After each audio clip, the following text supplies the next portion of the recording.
Hi everybody, Bryan Ballreich with Roland DGA in Irvine, California, here to answer another question from the field. And today we are going to take a look at the cutting menu within VersaWorks 6. So looking at the screen here, you see I have Windows 10 running and VersaWorks 6 loaded.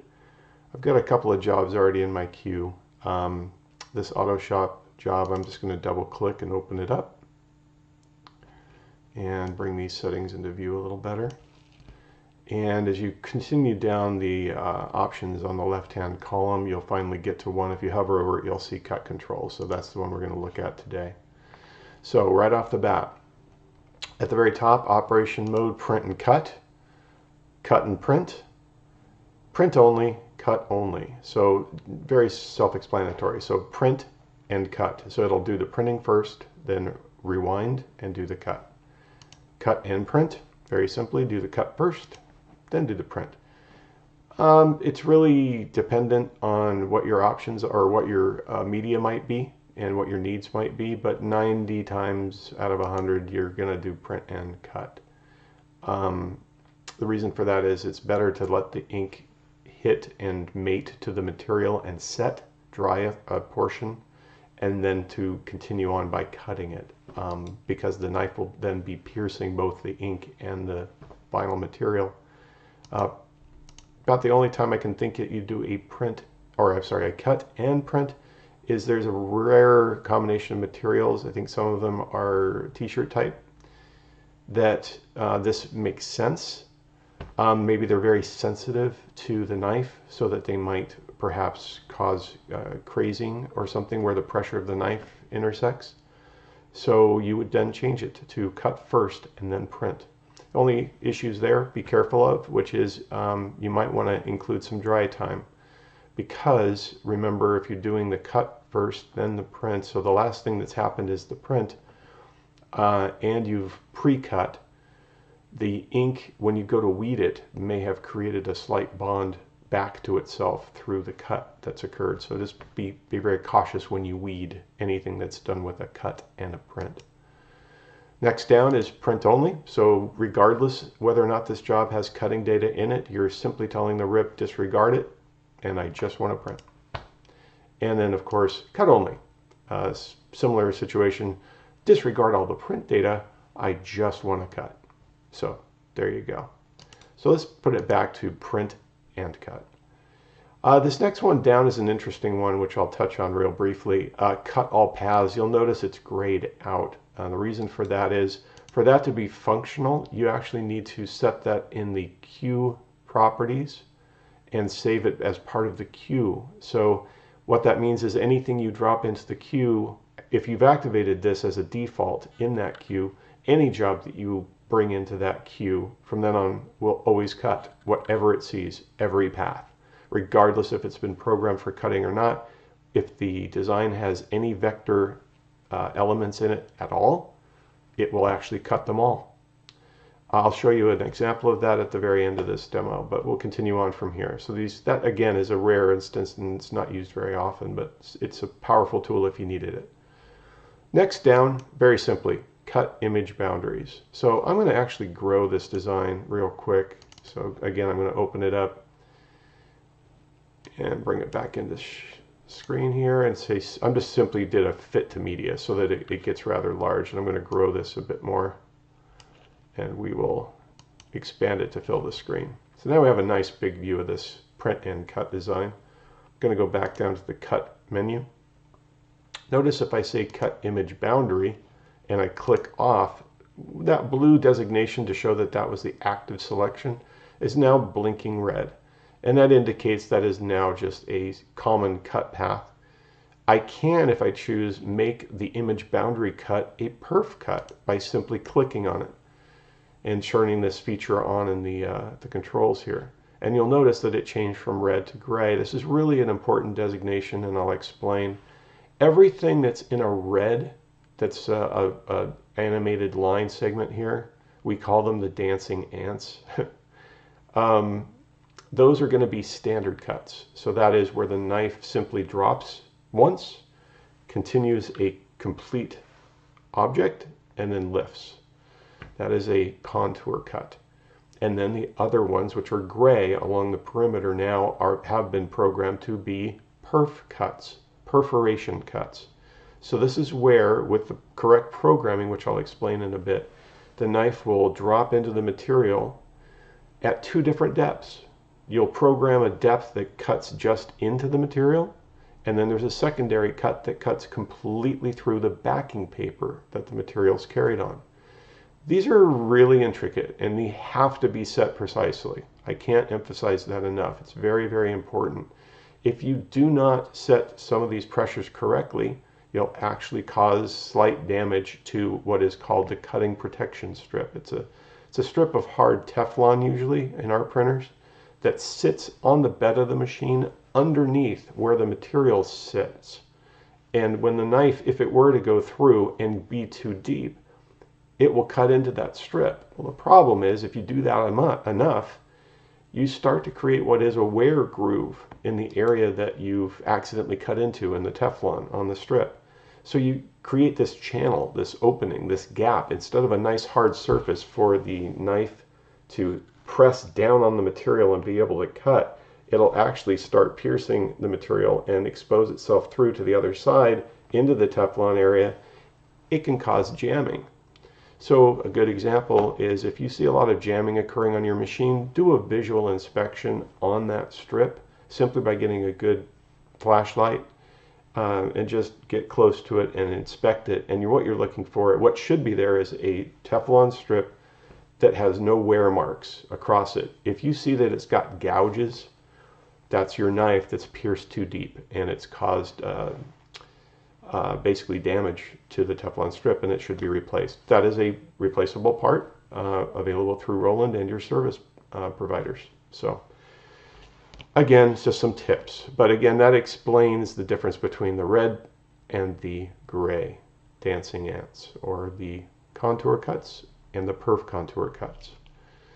All right, so that's the image boundary. That's very simply saying I want a boundary wherever the active area is, and I want it cut, and I either want to perform it as a perf cut or as a contour cut, just cutting the material, not the backing. All right, so there's the image boundary. Moving on. So return to origin after print. So very simply, it programs the machine that after it's completed the print process, it's going to simply return to origin. It's just that simple. Another one would be return to origin after cut. So again, depending on how you set up the release, the operation mode at the top, we can do just cut only, let's say. So we're only going to do all the cutting. Notice this one is grayed out because there's no printing, but we can select return to origin after cut. Good reason for that. For both of them, actually, and the reason you'd have them. If you're not comfortable with this material and you're just not sure if it images well with the profile that you've selected, so let's say we're going to a third-party vinyl and we're just not sure if we're going to get the proper ink loading, and we haven't done a lot of testing, but we just want to be sure, you can program this to not do anything except print, let's say, right? And then return to origin. Well, the beautiful part of this is once you return to origin, you're still controlled within the same space. So if you really wanted to, you could actually, if let's say the imagery was too light in its density, you could release the print data a second time and it'll print directly over itself. And similarly, if I say cut only, so let's say this was a cut only job, we just have some colored vinyl and here we go, it's going to cut this automotive decal. Well, let's say you're not familiar with the material and how it cuts. What you could do is simply do a single cut, which it defaults to. So that's just the knife going down at its depth, and you hope you cut it correctly. But you could return to origin after cut, and if you wanted to, look at the material, see if it weeds, and if it can't, you simply release another cut. Or if you really wanted to, you could churn on cut passes and release that cut multiple times. So if it's a difficult to cut material, or if you're just not comfortable with it and you want to make sure, turn on the return to origin and you've locked yourself into the same area so you can re-release a second time. So nice features that we've got to enable that to happen. And moving further down, you have two options here. If we leave this cutting conditions setting off, this indicates that you've set everything up at the machine end. And anyone that knows me, you know that I prefer to do that. I always prefer to work with the machine first, dial in everything, so that at this end, I'm just concerned with how it prints. Things like the media feed cal, the cut pressures, all of that is what I like to set at the machine end. So I typically leave this off.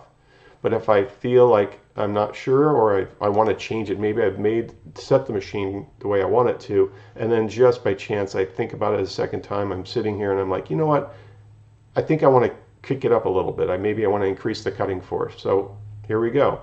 I could start making changes here real quick. I'll change the cutting speed, take it down. Let's say the material is something like a sandblast material, so I'll slow it way down. It's down to a 10 centimeter a second speed. I'll up the force to 200 because I know that perf is, or sandblast is very difficult to cut. And I'll definitely change this to our 60-degree knife, which has a blade offset of 0.50. So there you go. I've overridden what's set on the machine, and we've taken control of it in the RIP. So I've done that without having to go to the machine and reset it or do anything else. So those options are here if you need them. Execute pre-feed operation. It's very important. So in the previous videos I've done, I've talked a lot about media feed calibration. Okay, well, during cut, it's equally important to control how much force the machine is using to drag that material through and actually move it a lot, because remember, it's now cutting. So we've got the solenoid activated, the knife's dropping, it's piercing material, and there's additional forces. We're pushing, we're pulling, we're doing all sorts of things. It's really difficult on the material. So something you can do to help ease that force and take some of the pressure off is to execute a pre-feed. So what we're asking is, in this case, take a look at the design, and in the way I've got it set up on the screen, it's going to extend about 33 inches from the origin to its full depth. All right? Well, if I don't execute a pre-feed, that means that it's going to, in this case, since it's cutting only, first thing the machine's going to do, it's going to just run the material through very quickly. Well, if it's a full roll of material, it could stall. Very simply, if the motors aren't strong enough to do an immediate pull at full strength, at full speed, it could cause the machine to jerk slightly. Or worse yet, it can even sometimes stretch materials. If the material is very flimsy, third-party material, we're just not sure where it came from, it could actually stretch the material, and that's never good because now you're losing accuracy. So a good thing to remember, the pre-feed. So in this case, you turn it on, it simply looks to the design and it says, oh, okay, so you want to go 33 inches. No problem. So the first thing it'll do, pre-feed. So it brings the material through the printer at a comfortable rate. It frees it up and then brings it back to the origin. So now you've got a loose 33 inches of material instead of dragging directly from the roll. So it can create a kind of a more comfortable environment to do the cutting and not have to force everything so abruptly. So there you go. That's another option that we have built into the RIP. Moving down, we've already talked about the perform perf cut for the image boundary. It's not turned on at the moment. If we do this, it becomes activated. So remember, these two work in harmony. Cut image boundary and then perform perforated cut for the image boundary. That's just an option. Now, let's go back. We'll just create it as a print and cut job. So I'm not going to cut the image boundary. This is how it came in standard. So this is without me selecting really anything at all. So we've cleared everything out. You'll notice that right away under perforated cut controls, these are already activated in there, and there's some values in there by default. That's because in this particular design, sure enough, around the boundary, I've already got a rounded corner rectangle as the perforated cut. So it sees that, shows it to you as a gray dancing line, and it says, here's your perforation length. So let's go through these real quick. Very simply, the perforation length is the total distance of the perforation distance. So in this case, I'm going to take it down to a ½ inch, so 0.5. So every ½ inch, it's going to lift the blade and leave a little piece of uncut material that is, in this case, 0.0, and I usually take this down to about 0.035 is the value I particularly like. So we are kind of in the office, we call these chads. Remember the old ballot scandal where the chads were half broken. Well, the chad is very simply the piece that's left to hold the hold everything together. So without these, if you had no chads, if you had no half cut anywhere, it's basically cutting through completely and your design is going to fall out of the material and that won't work. It'll jam everything. So you need everything to stay integral to the original piece of vinyl material. So to do that, you've got to create these tiny pieces that hold the integrity of the design together even while it's cutting. So here we go. A perforation length. So every ½ inch. So here's the perforation force. This is the force in which we know that gets that knife through the total material depth into the backing and just through to the other side. It depends on the material. This is so dependent, and all of these have to be tested first before you do a perf cut job. So when you're at the machine, you're going to run it through its cut test multiple times, increasing the force until you have enough to just make it through the material. We'll cover that in another video at another time, but again, just remember you have to do your own tests. And don't forget too that the cutting pen that holds the knife has an adjustable cap. It is basically a twist cap that as you twist it, it starts protecting the shaft of the knife all the way up to the tip. So the more you twist, the more it basically goes up towards the tip and only exposes the amount that you want of the tip of the knife. So beautiful part of this is if you do this right, you set it so that there's only enough knife to make it through all of the material. That then protects you, because even if you set this perforation force too high, the cap will prevent any of the knife from getting any deeper, and you'll save your cutting protection strip and a part that you would have to replace otherwise if you went too deep. So again, another tip. So here we go. We have our perf length. So every ½ inch, make a chad. And here's the perforation force. We know that 150 goes all the way through this material perfectly. And I've already set my knife and it goes just enough through. Then we have the half cut length. So this is very simply that chad. How big is it? About 0.035 most vinyl materials. And then the half cut force. So again, that's only just to pierce the material at the top. A normal vinyl is anywhere between, I don't know, 50 to 80 grams. So let's put in 50. So there it is. I have set up for perforation. I've got a knife that's piercing but leaving a piece of material every ½ inch all the way around. And when you're done, hopefully, gracefully, everything finishes and you come out of the machine, and when you get this design, you should be able to pop it through the rest of the material and it should come out and become a separate part. A sticker that's ready to sell or take to the client. Well, I hope this has been helpful, and I look forward to seeing you in another video. Thank you.